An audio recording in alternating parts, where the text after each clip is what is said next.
ఉన్న బంగారాన్ని విడిపించి ఆ రోజు ఆన్లైన్ రేటుకే మేము కొంటాం. Sharma gold company. నమస్కారం, వెల్కమ్ టు సుమన్ టీవీ. నేను గీతాంజలి. ప్రస్తుతం మనతో పాటు ఇస్కాన్ నుంచి ప్రణవానంద ప్రభుజీ ఉన్నారు. ప్రపంచవ్యాప్తంగా ఎన్నో దేశాల్లో ఆ కృష్ణ భగవానుడి లీలల గురించి ప్రవచనాలు చెబుతూ ఎంతో మంది జీవితాల్లో మార్పును తీసుకొచ్చారనే చెప్పుకోవాలి ప్రణవానంద ప్రభుజీ గారు. ఎందుకు అనంటే ఎన్నో బాధలు మేము పడ్డామని, మా జీవితంలో కొన్ని మేము మార్చుకోలేకపోతున్నామని ఇబ్బంది పడేవాళ్ళు కేవలం వారి ప్రవచనాలు విని మార్పు చెందారు. ఆ కృష్ణుడి గురించి ఇంకా బాగా తెలుసుకోగలుగుతున్నారు. అలాంటి వారిని స్టూడియోకి ఆహ్వానించాము. అయితే ఇవాళ మనకున్నటువంటి కొన్ని సందేహాలని గురువుగారి మాటల్లో విని అవి నివృత్తి చేసుకుందాము. అలాగే ఎన్నో పర్వదినాలు కూడా రాబోతున్నాయి ప్రస్తుతం, వాటి గురించి కూడా వారి మాటల్లో విందాం. హరే కృష్ణ ప్రభుజీ. హరే కృష్ణ మాతాజీ. ఎలా ఉన్నారు? బాగున్నాం, మీరు ఎలా ఉన్నారు? చాలా చాలా బాగున్నాను. ఆ కృష్ణయ్య దయ వల్ల అంతా బాగున్నాం. మీరైతే చాలా బిజీగా ఉన్నారు, దేశ విదేశాలు వెళ్తూ ఉన్నారు. అక్కడ ఆ కృష్ణయ్య గురించి చెప్పటం కానీ, ఆ స్టేటస్లు అవి చూస్తాను కదా, భలే సంతోషం అనిపిస్తుంది. అంటే మీతో ప్రయాణం అనేది అప్పుడప్పుడు జరిగినా చాలా సంతోషం అనిపిస్తూ ఉంటుంది. పర్వదినమే శ్రీకృష్ణాష్టమి, అందరికీ ఇష్టమైన పండుగ. మరీ ముఖ్యంగా తల్లులకి బాగా ఇష్టం. ఎందుకంటే వాళ్ళ పిల్లల్ని చిన్ని కృష్ణయ్యలాగా తయారు చేసి కృష్ణయ్యే వచ్చాడు, ఇంట్లో ఉన్నాడు అన్నట్టుగా మురిసిపోతూ ఉంటారు. అలాంటి కృష్ణాష్టమి అసలు ఎలా జరుపుకోవాలనేది చాలా మంది సందేహం. విగ్రహాలు పెట్టుకుంటాము, కాలు అడుగులు వేస్తాము, అంత దూరం నుంచి ఆయన వచ్చినట్టుగా ఆయనకి ఇష్టమైనటువంటి ప్రసాదాలు అవి పెడతాం. కానీ అసలు కృష్ణయ్యకి ఎలా చేస్తే ఇష్టం కృష్ణాష్టమిని, ఆ పండుగను మేము ఎలా జరుపుకోవాలి, అసలు కృష్ణాష్టమి విశిష్టత ఏంటి, ఈ వివరాలు చెప్పండి.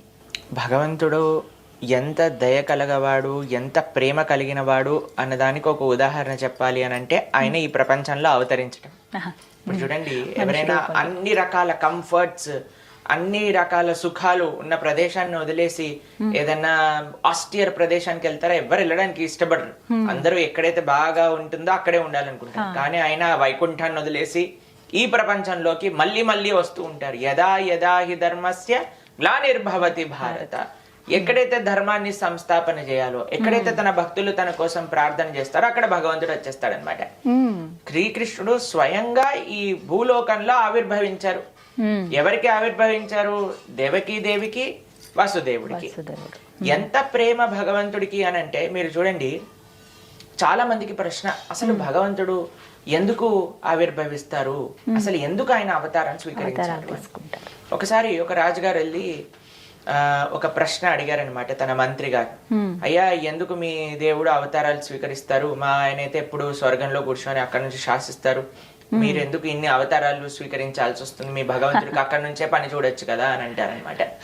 అప్పుడు ఆ మంత్రి గారు అంటారు, రేపు ప్రొద్దున రండి, ఒకసారి నది తీరానికి నేను చూపిస్తాను అని అంటారు. సరే అని రాజుగారు వెళ్తారు. నెక్స్ట్ డే ఒక పెద్ద బోట్ ఏర్పాటు చేసి ఉంటుంది. దాంట్లో చాలా మంది సైనికులు ఉంటారు, మంత్రులు ఉంటారు. ఈ రాజుగారిని రమ్మంటారు. సరే అని బోట్ ఇలా నది లోపల వెళ్తూ ఉంటుంది. బోట్ ఎప్పుడైతే నది మధ్యలోకి వచ్చేసారో రాజుగారి పిల్లవాడిని తీసుకెళ్లి నీళ్ళలో పడేస్తారు. పడేయంగానే ఒక్క నిమిషం రాజుగారు హఠాత్ అయిపోయి ఒక్కసారిగా దుంకేస్తారు నీళ్ళ లోపలికి కాపాడడానికి. కాపాడేసి ఎలాగోలాగా ఆ పిల్లవాడిని పట్టుకొని తీసుకొచ్చి బయటపడేస్తారు. నీళ్ళంతా బయటికి తీసుకెళ్లి చాలా జాగ్రత్తగా ఆయన పెట్టుకుంటాడు. వెంటనే ఈ మంత్రిని అడుగుతాడు, ఎంత ధైర్యం ఉంటే నువ్వు నా పిల్లవాడిని లోపల పడేస్తావు అని అంటే మంత్రి గారు అన్నారు, అయ్యా సరే నీ పిల్లవాడిని పడేస్తాను, ఇంతమంది భటులు ఉన్నారు, ఇంతమంది మంత్రులు ఉన్నారు, ఇంతమంది నీ పర్సనల్ అసిస్టెంట్లు ఉన్నారు, ఎవరినో ఒకరిని పంపించకుండా నువ్వే ఎందుకు దుంకావు అంటే, నా పిల్లవాడు అంటే నాకు ప్రేమ, వాడిని కాపాడడానికి అంతే. మన భగవంతుడు కూడా, మనం కూడా ఈ సంసారంలో మునిగిపోయి ఉంటే ఆయన స్వయంగా మన కోసం ఈ సంసారంలో దూకుతున్నాడు మనల్ని కాపాడడానికి. అందుకే ఆయన వివిధ అవతారాలు స్వీకరిస్తూ ఉంటాడు. మరలా మరలా రాముడిగా, కృష్ణుడిగా, నరసింహుడిగా, వామనుడిగా. ఎవరి కోసం అంటే మనం ఈ సంసారంలో పడిపోయాం, మన సంసారం నుంచి బయటికి లాగడానికి. కాబట్టి ఆ భగవంతుడి యొక్క అన్నిటికంటే గొప్ప ప్రేమ, భగవంతుడి యొక్క కృప ఎలా మనకి తెలుస్తుంది అంటే ఆయన అవతార మాధ్యమంలో తెలుస్తుంది. అది కూడా కృష్ణావతారం ఎంత దగ్గరగా మనందరికి. ఇందాక మీరు అన్నారు కదా, తల్లులకి చాలా ఇష్టం. ఎందుకంటే చిన్న పిల్లలంటే ఎవరికైనా ఇష్టం అండి. వాళ్ళు ఏం మాట్లాడినా మనకి ముద్దుగా అనిపిస్తుంది.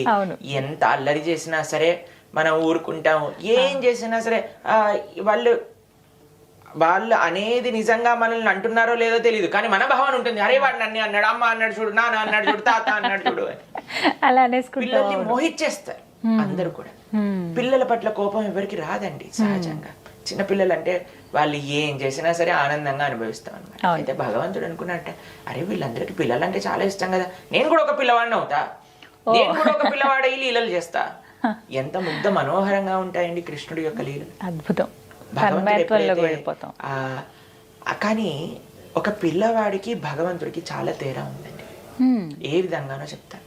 ఒక పిల్లవాడు ఎప్పుడైనా మీరు చూసారా, చిన్న పిల్లలు పుట్టంగానే అమ్మా ఎలా ఉన్నావు బాగున్నావా అని పలకరిస్తారా? ఏడుస్తారు. ఏడిపే తెలుస్తుంది పిల్లవాడు. ఎవరైతే ఈ ప్రపంచంలో పుడతారు, కానీ భగవంతుడు పుట్టినప్పుడు ఏం చేశాడు తెలుసా అండి? దేవకి వసుదేవుల్ని నవ్వుతో పలకరించాడు.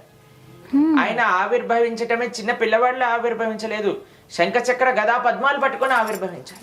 జలధరు దేవు నాజాను చతుర్బాహు సరసీలు జాక్షు విశాలాక్షు జారు గదా శంఖ చక్ర పద్మ విలాసు కంఠ కౌస్తువమణి కాంతిబాను కమనీయ కటిసూత్ర కంకణ కేయూర శ్రీవత్సలాంచ నాంచిత విహారు సులకుండల ప్రభాయుత కుంటల లాటు వైడూర్య మణి గణవర కిరీటు బాలు పూర్ణేందు రుచిజాలు సుగుణాల బాలు భక్తలోక పాలు కృపా విశాలు చూచి తిలకించి పులకించి యొబ్బి చెలరేగ వసుదేవుడు ఉత్సహింపే అంటాడు పోతన గారు భాగవతంలో. అలా అంటే చూసి ఒక పెద్ద ఉత్సాహంగా ఉండిందనమాట దేవకి వసుదేవులకి. ఎలా చూసారు అని అంటే శంఖ చక్ర గదా పద్మాలు, కిరీటం పెట్టుకొని, వైజయంతి మాల, కమలాలతో మాల, తులసీ దళాలతో మాల, పట్టు పీతాంబరం కట్టుకొని, అమ్మా నానా మీరు ఎవరో తెలుసా మీకు పూర్వజన్మలో అని వాళ్ళ వృత్తాంతం అంతా చెప్పేశారు కృష్ణుడు. అందుకే మనము ఈ ప్రపంచంలోకి వస్తే దాన్ని పుట్టుక అంటారు, కానీ కృష్ణుడు ఈ ప్రపంచంలోకి వస్తే ఆవిర్భవించుట అంటే.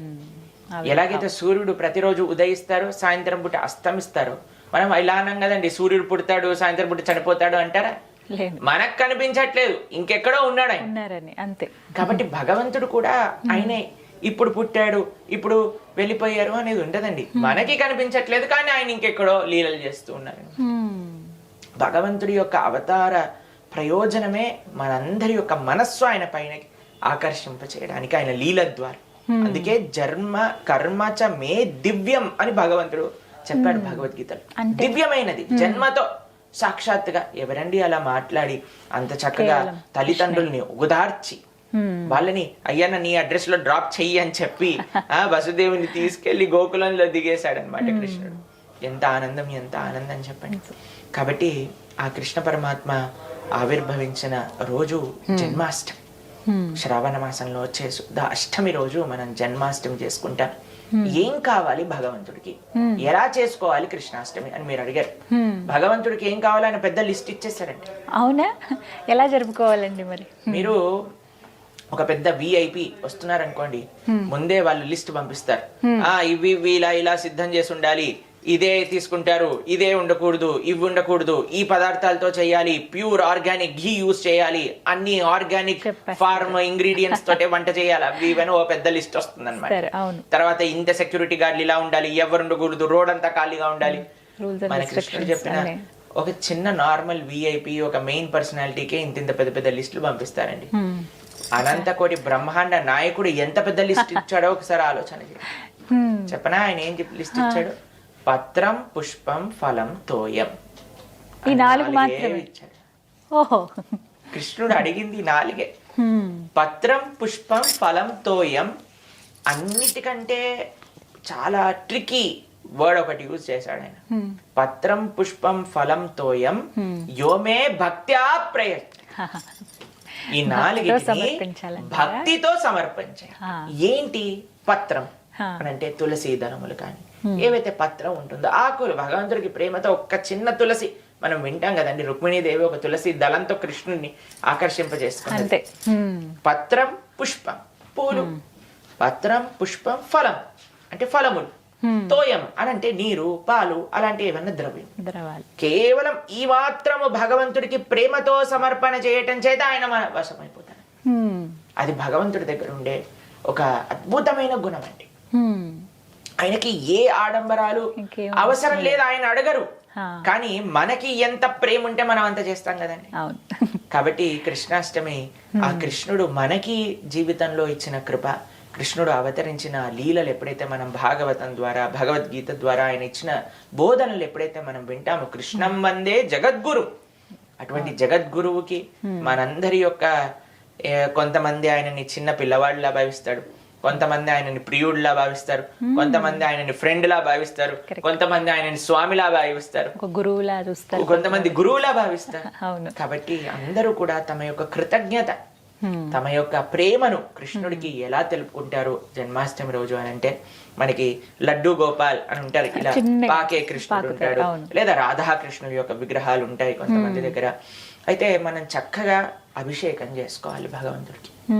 రాత్రి వరకు, అర్ధరాత్రి వరకు ఉపవాసం ఉండాలి అని నియమం కృష్ణాష్టమి రోజు. రాత్రి 12 o'clock వరకు. అప్పుడు భగవంతుడికి అభిషేకం చేసి నైవేద్యములు ఆ రోజు విశేషంగా చెప్పన్ భోగం చేస్తారు. మీకు తెలుసా చెప్పన్ భోగం అంటే 56 రకాలు చేస్తారు. 56 రకాల నైవేద్యములు, ముఖ్యంగా తీపి నైవేద్యములు అన్ని కూడా కృష్ణుడికి చేసి, రకరకాల నైవేద్యములు చేసి, తులసి, కృష్ణుడికి పెట్టే ప్రతి ద్రవ్యం పైన తులసి ఉండాలి. అభిషేకం చేసేటప్పుడు నీటిలో తులసి ఉండాలి, పాలల్లో తులసి ఉండాలి, పెరుగులో తులసి ఉండాలి, తర్వాత మనం ఏదైతే తేనె పెడతాం దాంట్లో తులసి ఉండాలి. తులసితో చేసే ఆరాధననే భగవంతుడు స్వీకరిస్తాడు. కాబట్టి ఈ జన్మాష్టమి రోజు మీరు భగవంతుడికి చేసే ఆరాధనలో తులసి ఉపయోగం చాలా బాగా చేయాలి. అటు అభిషేక ద్రవ్యముల పైన, అటు నైవేద్యాల పైన, దాని తర్వాత భగవంతుడికి తులసి అర్చన. భగవంతుడికి అలంకరణ అంటే చాలా ఇష్టం, మీ అందరికీ తెలుసు. కాబట్టి చక్కగా అలంకరించి ఉయ్యాల్లో వేస్తారు. ఆ రోజు ఉయ్యాల్లో పెట్టి చక్కగా ఉయ్యాలతో స్వామి సాత్వికమైన ఆరాధన అండి. మన సనాతన ధర్మంలో ఉన్నదే సాత్వికమైన ఆరాధన. అది ఎవరికైనా సరే సాత్విక ఆరాధననే పరమమైన ఆరాధన అని చెప్పి ఉన్నారు. కాబట్టి చాలా భగవంతుడికి ఎంత సాత్వికం అంటే, కొన్ని తులసి దళాలు పెట్టి, పుష్పములు పెట్టి, చక్కగా పూలతో అలంకరణ చేసి, స్వామికి చక్కగా పట్టు పీతాంబరాన్ని కట్టి, నైవేద్యములు, వివిధ నైవేద్యములు తయారు చేసి, మనకి శక్తి ఉన్నంత నైవేద్యములు తయారు చేసుకోవాలి. చక్కగా భగవంతుడి దగ్గర పేర్చి నైవేద్యములు నివేదన చేసి, దాని తర్వాత ప్రసాదాన్ని స్వీకరించవచ్చు. ముఖ్యంగా ఉండవలసిన ప్రసాదం అంటే ఏంటండి? నైవేద్యం ఏది పెట్టాలి అసలు? భగవంతుడికి వెన్న, దానిపైన కొద్దిగా మిశ్రీ అని అంటారు, మక్కన్ మిశ్రీ ఆయనకు చాలా ఇష్టం. తర్వాత లడ్డూలు చేయొచ్చు. పాలతో చేసిన పదార్థాలన్నీ కూడా స్వామికి చాలా ఇష్టం అని కూడా చెప్తారు. కాబట్టి మెయిన్ గా మనము ఏవేవి స్వామికి చేయవచ్చు, సాత్వికమైనవి అని అంటే ఉల్లిపాయలు, ఎల్లిపాయలు, ఎటువంటి మాంసాహారము ఇవన్నీ వాడకుండా చేసిన పదార్థాలన్నీ కూడా భగవంతుడికి చక్కగా నివేదన చేసుకోవచ్చు. ఆరాధన చేసేటప్పుడు అండి పఠించవలసినటువంటి ఏం మంత్రం జపించాలి ఆ రోజున? మనము శ్రీకృష్ణాష్టమి రోజు మనం కృష్ణ అష్టోత్తరం చెప్పుకోవచ్చు, శ్రీకృష్ణ సహస్రనామం చెప్పుకోవచ్చు, హరే కృష్ణ మహామంత్ర కీర్తన చేసుకోవచ్చు. భగవంతుడికి కీర్తన చాలా ఇష్టం. ఇప్పుడు పిల్లలు ఏడుస్తూ ఉన్నారనుకోండి, మనం పాటలు పాడుతూ ఉంటాం వాళ్ళ కోసం. కాబట్టి కృష్ణుడు చిన్న పిల్లవాడు కదా, కాబట్టి చక్కగా హరే కృష్ణ కీర్తన ఎంత మంచిగా పాడుతూ, వివిధ కీర్తనలు, ముద్దుగారే యశోద, ఎన్ని అన్నమాచార్య కీర్తనలు, త్యాగరాజస్వామి వారి కీర్తనలు, కృష్ణుడి పైన లేని పాటలా అండి. ఎంతమంది అద్భుతంగా రచించిన కీర్తనలు పాడుతూ ఆయన చిన్న పిల్లవాడిగా భావించి ఆయనను ముద్దు చేయాలన్నమాట. ఆ రోజు మెప్పించడానికి ప్రయత్నించాలి. కాబట్టి అలా కృష్ణాష్టమి. దాంతో పాటు విశేషంగా మనమండి ఇంట్లో చేసుకుంటాం పూజలన్నీ, కరెక్టే. కానీ ప్రతి ఒక్క ఉత్సవం ఎప్పుడైతే మనం చేసుకుంటామో, ఒక దినచర్యలో ఉత్సవం రోజు మనం ఆలయానికి వెళ్ళటం కూడా ఒక పద్ధతిగా మనం పెట్టుకోవాలి. ఎందుకంటే ఇంట్లో వీఆర్ కన్స్ట్రెయింట్, ఇన్ని చేయగలుగుతాం. ఇప్పుడు చూడండి, మా ఆలయంలో కృష్ణాష్టమి రోజు కనీసం 2-3 వేల రకాల నైవేద్యములు భగవంతుడికి పెడతాం. 3,000 రకాల 2-3 వేల రకాలు ఉంటాయి నైవేద్యములు కంపల్సరీగా భగవంతుడికి ఉంటాయి. అభిషేకం, మహాభిషేకం, కనీసం ఒక 20-30 ద్రవ్యాలతో భగవంతుడికి అభిషేకం జరుగుతుంది. అలంకరణ వైభవంగా. ఇప్పుడు ఇస్కాన్ ఆదిలాబాద్ లో మేము కృష్ణ జన్మాష్టమి 25,000 మందికి ఏర్పాట్లు చేస్తున్నాం. కాబట్టి వైభవంగా జరుగుతుంది కదండి. కాబట్టి ఆలయంలోకి వెళ్ళి స్వామి ఆలయంలో కూడా మనం ప్రార్థన చేసుకోవడానికి ప్రయత్నం చేయాలి. ఇప్పుడు మన హైదరాబాద్ ఇస్కాన్ లో ఎంత ఘనంగా అబిడ్స్ లో ఉండే టెంపుల్ లో చాలా ఘనంగా కృష్ణ జన్మాష్టమి చేస్తారు. కాబట్టి మన దగ్గరలో ఉండే ఇస్కాన్ టెంపుల్ కి, కృష్ణ మందిరాలకి వెళ్ళి అక్కడ కూడా ఒకసారి దర్శనం చేసుకోండి. అక్కడ ఉండే వాతావరణం వల్ల మనకి ఇన్స్పిరేషన్ వస్తుంది మనం ఇంట్లో బాగా చేసుకోవడానికి తెలుస్తుంది. కాబట్టి చక్కగా ఆలయానికి వెళ్ళటం, గోసేవ చేసుకోవటం ఆ రోజు. ఎందుకంటే ఆయన గోవులకి అంటే చాలా, కృష్ణుడు అంటే ప్రీతి, కృష్ణుడికి గోవులంటే ప్రీతి, ఇష్టం. కాబట్టి గోసేవ చేసుకోవటం, వీలున్నంత దానం ఆ రోజు అన్నదానానికో భగవంతుడి యొక్క సేవలకో మనం మన ద్రవ్యాలను సమర్పణ చేయటం. కాబట్టి అలా చేస్తూ అటు ఆలయ వ్యవస్థకి చక్కగా మనం దర్శనము దానము అవన్నీ చేసుకోవాలి. అలానే మన ఇంట్లో ఉండే స్వామికి కూడా చక్కగా ఆరాధన, అలంకరణ, నైవేద్యము, దీపధూపాదన్ని కూడా చేసుకోవాలి. మన తెలుగు వారి యొక్క సాంప్రదాయం అంటే దక్షిణ భారతదేశంలో ఇలా అడుగులు వేస్తారనమాట. అవును. ఎవరైనా చిన్న పిల్లలు ఉంటే చిన్న పిల్లలతో వేస్తారు, లేదా చేతులతో అడుగులు వేస్తారు. కృష్ణుడు మన ఇంటికి వచ్చినట్టు భావన చేస్తారు. కాబట్టి అన్నిటికంటే ముఖ్యం కృష్ణుడిని తేవచ్చు, కానీ కృష్ణుని పంపించేయకూడదు అనమాట. కృష్ణుడి ఇంట్లోనే ఉంచాలి. కృష్ణుని ఇంట్లోనే ఉంచాలి అని అంటే ఎప్పటికీ ఆయన కృష్ణ జన్మాష్టమి ఒకటి బర్త్డే చేసేసి పాపం పిల్లవాడిని వదిలేశారనుకోవాలి, ఎలా ఉంటుంది చెప్పండి ఆయనకి. అలానే కృష్ణుని పెంచుకుంటూ ఉండండి జన్మాష్టమి నుంచి. కృష్ణుని పెంచుకోవటం అంటే కృష్ణ భక్తిని మంచిగా ఆచరిస్తూ ఉండటం. ఆ రోజు సంకల్పం తీసుకోండి, కృష్ణ ఈ రోజు నుంచి నీ భక్తి శ్రద్ధలతో మిమ్మల్ని ఆరాధన చేస్తాము, ఒక మంచి ధర్మ మార్గంలో భగవద్గీత చదువుతాను, నువ్వు చెప్పిన విషయాలు అర్థం చేసుకుంటాను అంటే కృష్ణుడు ఎప్పుడు ఇంట్లోనే ఉంటాడు, ఇంకెళ్ళడు. నెక్స్ట్ డే మార్నింగ్ ఇంట్లో తుడి చేసిన అడుగులు ఆయన ఇంట్లోనే సెటిల్ అయిపోతాడు పర్మనెంట్ గా. మనకు కానీ భక్తి ఉంటే, మనకు కానీ ఆ ప్రేమ చూపించగలిగింది. కాబట్టి కృష్ణాష్టమి రోజు కాదు, మనకి ప్రతి రోజు కృష్ణాష్టమి, అది మన జీవితాన్ని ఒక లక్ష్యం. అలా జరుపుకోవాలి. నిజమే. ఒకసారి నమ్ముకుంటే ఉండు అంటే ఆయన ఎప్పుడు మనతోనే ఉంటారండి, అది మాత్రం నిజం. చాలా చక్కగా వివరించారు. చాలా సందేహాలు ఇవి, ఎలా జరుపుకోవాలి ఏంటి అనేది. ఇంట్లో పూజ చేసుకోవడం, అలాగే ఆలయానికి వెళ్ళటం, గోసేవ చేయడం అనేది అదొక విధిగా పెట్టుకోవాలి అందరూ. చాలా చక్కగా వివరించారు ప్రభుజీ. హరే కృష్ణ. హరే కృష్ణ.